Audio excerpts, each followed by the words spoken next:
Para nosotros el día de hoy es un día triste, como los últimos días. Después de una batalla épica contra la sinrazón, hoy es el día en el que la reflexión nos golpea más fuerte que nunca. Como dice su definición, una sinrazón es una acción o cosa ilógica, irracional e injustificable. Y es por eso que estamos hoy aquí, llorando por un grande, como lo definen todos los que la han conocido, y lo decimos en presente, porque todavía lo sigue siendo. En su recta final se ha mantenido como era, una persona superior, por su humildad y grandeza. Ha repartido vida, donando sus órganos y llenando de esperanza a personas que no conocerá, pero que tendrán algo de él en su interior. Su corazón seguirá latiendo.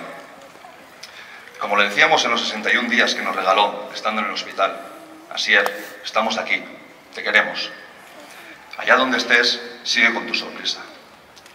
Luchaste hasta lo indecible, atrapado en un sueño muy profundo, solo para regalarnos esos instantes de consciencia que seguro que tuviste, para despedirte como un grande.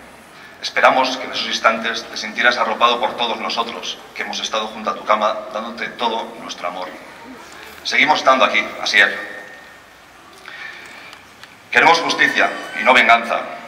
No podemos dejar en herencia un mundo en el que las mujeres tengan que ir corriendo a sus casas mirando hacia atrás, o acompañadas a las 2 de la mañana por miedo, ni que nuestros hijos e hijas mueran a manos de parejas despechadas por los celos, ni que salgan de fiesta un día y no vuelvan por la sinrazón.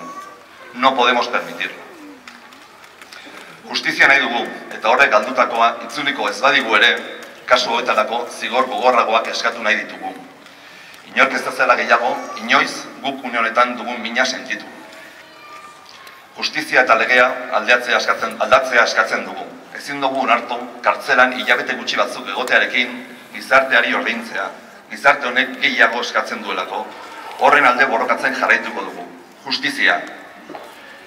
Por último, queríamos agradecer todas las muestras de apoyo y de cariño de la gente, como de las instituciones, y en especial, por supuesto, al Ayuntamiento de Urnieta. Así es, seguimos estando aquí.